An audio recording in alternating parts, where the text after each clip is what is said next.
Welcome to iDream media. So చీరకట్టు అనేది మన సంప్రదాయము. ఈ చీర కట్టుకోవడం వెనుక మనకి హెల్త్ కు సంబంధించిన పెద్ద రహస్యమే ఉందట. దాని గురించి వివరాలు తెలుసుకుందాం. ఈరోజు మనతో పాటు ఉన్నారు ప్రముఖ యోగా అండ్ స్పిరిచువల్ గురు అరుణాదేవి గారు. మ్యామ్ నమస్తే అండి. మ్యామ్, జనరల్ గా చీరకట్టు అనేది మన సంప్రదాయ వస్త్ర ధారణ చేసే విధానం అది.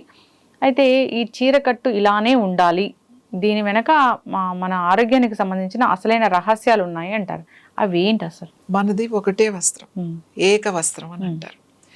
ఇప్పటికీ కూడా యోగులు, అలాగే కొన్ని శక్తి సాధనలు చేసేవాళ్ళు, వాళ్ళు కూడా ఒకటే వస్త్రం ధరిస్తారు. అది ఆడవాళ్ళ మగవాళ్ళ అనేది లేదు, ఎవరైనా ఏక వస్త్రం, ఒకటే వస్త్రం. అది చీరలా కట్టుకుని ఇట్లా చుట్టుకుంటారు. ఒక ఏక వస్త్ర విధానం. తర్వాత మెల్లగా మనకి 2 వస్త్రాలు వచ్చినాయి. పైన ఒకటి బ్లౌజ్, తర్వాత కింద చీర. తర్వాత ఇంకా రవికి వచ్చింది, బ్లౌజులు వచ్చినాయి అన్నీ. ఊరికి ఇలా కట్టుకునేవాళ్ళు అంతే, ఒక బట్ట కట్టుకునేవాళ్ళు. బ్రెస్ట్కి ఇక్కడ అక్కడ ఒక బట్ట కట్టుకునేవాళ్ళు, చీర కట్టుకునేవాళ్ళు. తర్వాత రవికిలు వచ్చినాయి. రవికిలు వచ్చిన తర్వాత జాకెట్లు అంటే బ్లౌజులు వచ్చినాయి. ఇంకా తర్వాత చాలా వచ్చినాయి అనుకోండి. ఎందుకు మన ఇప్పుడు ఏ సాంప్రదాయమైనా మనం ట్రెడిషనల్గా తయారవ్వాలి అని అంటాం. ట్రెడిషనల్గా అంటే మన భారతీయ సంస్కృతి సాంప్రదాయాలు అని చెప్తాం. మన సంస్కృతి సాంప్రదాయాల వెనక ప్రతి దాని వెనక ఆరోగ్యం ఉంది. ఆరోగ్యం లేకుండా ఏది లేదు. అది సత్యం, అది నిజం, అది వేదం. ఎందుకు ఇలా కట్టుకోవాలి? పర్టికులర్గా మనం చూడండి, కొన్ని గుళ్ళలో జీన్స్ ఇలాంటివి నాట్ అలౌడ్, చీర కట్టుకునే రావాలి అని ఉంటుంది. ఇప్పుడు చాలా గుళ్ళల్లో అది పెట్టారు. ఎందుకు అంత రిస్ట్రిక్షన్స్? ఇప్పుడు ఆ మోడర్న్ వాళ్ళందరూ ఏం అడుగుతారంటే, ఏమవుతుంది, మేము ఫుల్గా బట్టలు వేసుకున్నాం కదా, మేము బట్టలు వేసుకుని జీన్స్ అయితే ఏముంది, టీ షర్ట్ అనేది, మేమేం అసభ్యకరంగా వస్త్రధారణ లేదు కదా, ఇంత ఫుల్గా బట్టలు వేసుకుంటున్నప్పుడు ఎందుకు గుడిలోకి ఎలా చేయరు? ఎందుకంటే ముఖ్యంగా చీర నావెల్ కిందకు ఉండాలి ఆడవాళ్ళకి, అంటే బొడ్డు కిందకి. ఇప్పుడు అది ఎక్స్పోజ్ అని అంటారు. మీరు పాత వాళ్ళు కట్టుకుంటే అది ఎక్స్పోజింగ్. నేను ఇప్పుడు ఏమంటానంటే, ఇప్పుడు ఎక్స్పోజింగ్ చేసేవాళ్ళు చాలా తక్కువ మంది, అంటే బట్టలు చాలా తక్కువ వేసుకుని చూసేవాళ్ళు. జనరల్గా మన వస్త్రధారణ ఈ పొట్టని కవర్ చేయకూడదు. ముఖ్యంగా ఆడవాళ్ళకి ఈ పొట్ట ఇక్కడ నుంచి ఇక్కడ కవర్ ఉంటుంది, ఇక్కడ నుంచి బొడ్డు కింద నుంచి మళ్ళీ అంతా కవర్ చేసి ఉంటుంది. ఈ పార్టే ఓపెన్ చేసి ఉండాలి. ఎందుకు ఉండాలి అని అంటే, ఇది మణిపూరక చక్ర, నావెల్ దగ్గర. ఈ మణిపూరకానికి 4 ఫింగర్స్ కింద స్వాదిష్టాన చక్ర ఉంటుంది. స్వాదిష్టాన చక్ర కంప్లీట్గా మన అంటే ఆర్గాన్స్, ముఖ్యంగా వాటర్ బ్యాలెన్స్ చేస్తుంది. అలాగే మన 5 సెన్సెస్ ఏవైతే ఉన్నాయో, ఈ పంచేంద్రియాలు అంటాం కదా, ఈ పంచేంద్రియాలు ఈ చక్ర యాక్టివేట్ చేస్తే ఈ పంచేంద్రియాలు కూడా యాక్టివేట్, దీనికి కనెక్షన్ ఉంటుంది. ఇంకా ముఖ్యంగా చెప్పాలంటే మన యూట్రస్, గర్భాశయం, అండాశయాలు కూడా ఇక్కడ మనకి కనెక్ట్ అయ్యి ఉంటాయి. సో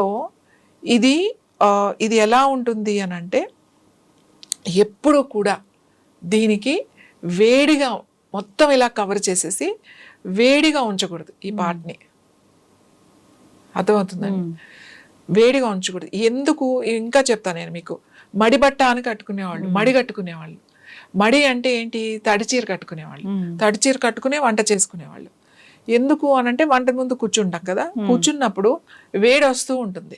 ఆ వేడి వచ్చినప్పుడు దీనికి డైరెక్ట్గా మనం స్టవ్ మీద కూర్చుని వంట చేస్తూ ఉంటాం, నుంచున్నా కూడా వంట చేసినప్పుడు ఆ హీట్ మనకు వెళ్తుంది.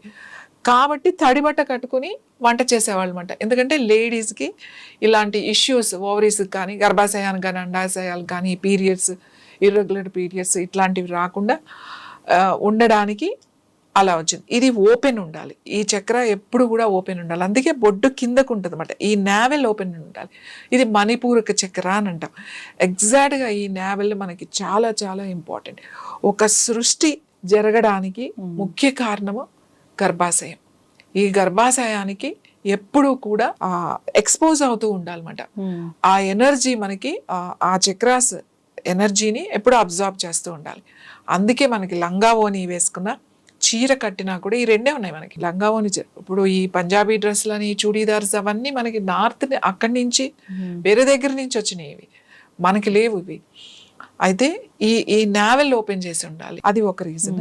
ఇంకొకటి చాలా ఏంటి మంది అంటే, ఇంకా ఈ నావెల్ కింద చీర కడితే మీరు అన్నట్లు ఎక్స్పోజింగ్ అంటారు, ఇంకా రకరకాల కామెంట్స్ కూడా వినిపిస్తారు. అంతకు ముందు మీరు విలేజెస్ లోకి వెళ్తే ఒక హై స్కూల్ కానీ లేకపోతే ఒక కాలేజ్ కానీ అంతా లంగా ఓనీలతో కనపడేవాళ్ళు. మనకి పిల్లలు మెచ్యూర్ అయ్యే వరకు లాంగ్ స్కర్ట్ అంటే లంగాలు అనేవాళ్ళు, పరికినీలు అనేవాళ్ళు, దాని మీద లాంగ్ బ్లౌజ్ ఉండేది. మెచ్యూర్ అయిన కాడి నుంచి ఓనీలు వేసుకునేవాళ్ళు, అంటే హాఫ్ శారీస్. ఎప్పటి వరకు ఇంటర్మీడియట్ అయిపోయి గ్రాడ్యుయేషన్ వచ్చే వరకు, గ్రాడ్యుయేషన్కి వచ్చిన తర్వాత చీర ఉండేది. కొన్ని కాలేజెస్లో డిగ్రీలో ఇప్పుడు కాకదు 70s అట్లా చదువుకున్నప్పుడు 70 నుంచి 80s వచ్చిన తర్వాత తీసేశారు ఆ సిస్టమ్. కంపల్సరీ చీర కట్టుకోవాలి. డిగ్రీ కాలేజ్లో బీకామ్ బిఏ బిఎస్సి చేస్తారు కదా, వాళ్ళు కంపల్సరీ డిగ్రీలో శారీయే వేసుకోవాలి, మిగతా అంతా హాఫ్ శారీ. ఈ 3 ఉండేవి మనకి, అందరికీ కూడా కిందకే ఉండేవి. ఈ తర్వాత ఈ బొడ్డు కింద కట్టుకోవాలి అని మనకి కట్టాలి, అలా కట్టడం అలవాటు అయినప్పుడు పొట్ట పెరగకుండా చూసుకుంటాం కదా. ఎలా కట్టుకుంటాం అసలు చీర కట్టుకుంటే? ఎందుకంటే మా ఇంట్లో మా అమ్మమ్మ ఎప్పుడు చెప్పేది, చీర కట్టుకుంటే నడుము సన్నగా ఉండాలి కాబట్టి నడుము లావు అయ్యేటట్టుగా చూడకండి, పొట్ట రాకూడదు. పొట్ట వస్తుందంటే ఏంటది అందంగా, అంటే అందం అంటే బాడీ. అసలు బట్టలు నువ్వు ఏదైనా చీర కట్టుకున్నా, బట్టలు వేసుకుంటే బట్టలకు అందంగా ఉండాలి, ఆ బట్టలు అందంగా కనబడాలి, కానీ నువ్వు కాదు. నీ ఒంటి మీదగా అవి వచ్చినప్పుడు వాటికి అందం రావాలి కాబట్టి నీ బాడీ అలా ఉండాలి. కొంచెం ఇలా నడుము ఇలా అనగానే మా ఇంట్లో కజిన్స్ అట్లా ఉండేవాళ్ళు అనమాట, వచ్చి ఇట్లా గిచ్చుతూ ఉండేవాళ్ళు, ఏంటి ఇట్లా పెంచుతున్నావు అని చెప్పి. సో దట్స్ తర్వాత ఏమైపోయిందంటే అసహ్యంగా కామెంట్ చేయడం. కాలేజ్కి వెళ్ళేటప్పుడు ఆ నడుము దగ్గర, ఇప్పుడు బస్సుల్లో వెళ్ళాలి అని అంటే వెళ్ళలేకపోవడం. ఇంకా ఈ ఆడపిల్లలు ఏం చేశారంటే దానికన్నా కూడా వస్త్రధారణ మారిపోయింది. ఎందుకంటే ఈ చుడీదార్లు కానీ ఈ డ్రెస్సెస్ కానీ ఫుల్గా కదా, పైనుంచి కిందగా ఫుల్గా వేసేసుకుంటారు, హ్యాపీ కదా, ఇంకా వాళ్ళకు కూడా కంఫర్టబుల్గా చూసుకుని చేంజ్ అయిపోయింది. చీర ఎప్పుడూ కూడా బొడ్డు కిందకే పెట్టాలి. బొడ్డు కిందకి అంటే కరెక్ట్గా నాభి ఇక్కడ ఉంటే నాభికి ఇలా 4 వేళ్ళు పెడితే ఇక్కడ కట్టాలి, ఇక్కడ కట్టాలన్నమాట. నావెల్ ఎప్పుడు కూడా నీ నాభి ఎప్పుడు కూడా ఎక్స్పోజ్లో ఉండాలి, అలా ఉండాలి, కనబడుతూ ఉండాలి. ఇప్పుడు ఎవరు కట్టుకుంటారు? లావుగా లేని వాళ్ళు కూడా కట్టుకోరు. ఎందుకు అంటే ఎక్స్పోజ్ చేస్తున్నారు అనేది ఒకటి ఉంది కదా. మరి మేము హాఫ్ శారీస్ వేసుకున్నాం, చీరలు కట్టుకున్నాం, మేము చదువుకునేటప్పుడు అంతా హాఫ్ శారీసే వేసుకున్నాం. ఎవరు నీ నడుము కనబడుతుంది, నువ్వు కనబడుతుంది అని చెప్పి ఎవరు చెప్పలేదు. అది ఎక్స్పోజ్ ఎలా అయింది? కానీ ఇవాళ వేసుకుంటే అది ఎక్స్పోజ్ అవుతుంది, నువ్వు ఎలా వేసుకున్నా అది ఎక్స్పోజింగే అవుతుంది. అవును. సో మనకి చాలా మంది వేరే కంట్రీస్ వాళ్ళు ఏమంటారంటే, మీరు అన్నీ బాగానే ఉంది, మీరు ఇంత సంస్కృతి ఇది సాంప్రదాయాలు అని చెప్తారు, కానీ మీరు పొట్టంతా ఎక్స్పోజ్ చేస్తారు అని అంటారు. ఎస్, వాళ్ళు కాళ్ళు ఎక్స్పోజ్ చేస్తారు, మనం పొట్ట ఎక్స్పోజ్ చేస్తాం. ఎందుకంటే దిస్ ద సైన్స్. ఈ నాభి చక్ర, అలాగే స్వాదిష్టాన చక్ర, మణిపూరక చక్ర, స్వాదిష్టాన చక్ర వజ్రంలాగా ఉండాలి అని అంటమాట. డైమండ్ ఎలా ఉంటుందో అలా ఉండాలి మన నాభిస్థానం అన్నమాట. ఈ లోపల కూడా అలానే ఉండాలి, ఈ అవయవాలు కూడా అంత స్ట్రాంగ్గా అంత గట్టిగా ఉండాలి. ఈ మజిల్స్ ఎప్పుడు కూడా ఫ్యాట్ పెరగకుండా, ఆడవాళ్ళకి హిప్స్ దగ్గర ఫ్యాట్ పెరిగినా పర్వాలేదు, పొట్ట దగ్గర ఫ్యాట్ పెరగకూడదు. పొట్ట దగ్గర ఫ్యాట్ పెరిగితే ఏమవుతుంది అని అంటే మనకి చాలా గైనిక్ ఇష్యూస్, అంటే మనకి విమెన్కి రావాల్సిన ఇష్యూస్, ఇర్రెగ్యులర్ పీరియడ్స్ కానీ ఈ ఒబెసిటీ పొట్ట దగ్గర బాగా పెరుగున్నప్పుడు చాలా ఇష్యూస్ వచ్చేస్తాయి. ఓవరీస్, తర్వాత ఎండోమెట్రియోసిస్ రావడము, లేకపోతే సిస్ట్లు, ఫైబ్రాయిడ్స్, ఇంకా ఈ ఇష్యూస్ అన్నీ వస్తాయి. పొట్ట ఎప్పుడు కూడా స్ట్రాంగ్గా ఉండాలి. అది మగవాళ్ళకైనా ఆడవాళ్ళకైనా కూడా డైజెస్టివ్ సిస్టమ్ కనుక స్ట్రాంగ్గా కనుకుంటే ఆల్ సిస్టమ్స్ అన్నీ స్ట్రాంగ్గా ఉంటాయి. మన వాళ్ళు మన సాంప్రదాయము అని ఎందుకు పెట్టారు, సాంప్రదాయం ఇది మన పద్ధతి అని అన్నారంటే దాని వెనక ఆరోగ్యం ఉంటుంది. ఏదైనా సరే కొన్ని మూర్ఖంగా చేసి కూర్చున్నారు కానీ అది వేరే విషయం. దీని వల్ల చీర వెనక ఇది ఎందుకంటే నేను వేరే బయట కంట్రీస్ వెళ్ళినప్పుడు చాలా మంది అడుగుతారు, మీకేం అనిపించదా ఇదంతా కనబడుతూ ఉంటది, మేమైతే ఇదంతా వేసుకుంటాము. నేను అడుగుతా ఉంటా, మీరు కూడా ఇదంతా ఇక్కడికే వేస్తారు కదా, మీరు ఓపెన్ చేస్తారు, బట్ ఇది ఎప్పుడు ఓపెన్ ఉండాలి. ఇది ఓపెన్ ఉంటే మీ ఎనర్జీ వేరేగా ఉంటుంది. కాబట్టి చీర కట్టే విధానం ఇలా ఉంటుంది. చాలామంది వాళ్ళు నాది యోగాకి వచ్చినప్పుడు వాళ్ళు అడిగి మేము కూడా కట్టుకుంటాం. ఇప్పుడు చాలా మనం చూస్తున్నాం వేరే ఫారినర్స్ వచ్చినప్పుడు, ఎందుకంటే వాళ్ళకి ఈ సైన్స్ వాళ్ళకి చెప్పినప్పుడు ఓహో వీళ్ళ ఎందుకు ఉంది. సౌత్ ఇండియన్స్ వేరేలాగా ఉంటాం. సౌత్ ఇండియన్ అంటే సౌత్ ఇండియాలో కట్టు బొట్టు అన్నీ వేరేగా ఉంటాయి. ఇక్కడే మన భారతదేశంలోనే. మీరు నార్త్ ఇండియా వెళ్ళారనుకోండి, అక్కడ కట్టు బొట్టు వేరేలాగా ఉంటుంది. అక్కడ కొంతమంది ఇక్కడ వరకు ముసుగేసుకునే వాళ్ళు ఉంటారు, కొంతమంది పైనుంచి కింద వరకు చుడీదార్లు వేసుకుంటారు. ఎందుకంటే వాళ్ళ కల్చర్ వేరు, వెదర్ వేరు, అన్నీ వేరు.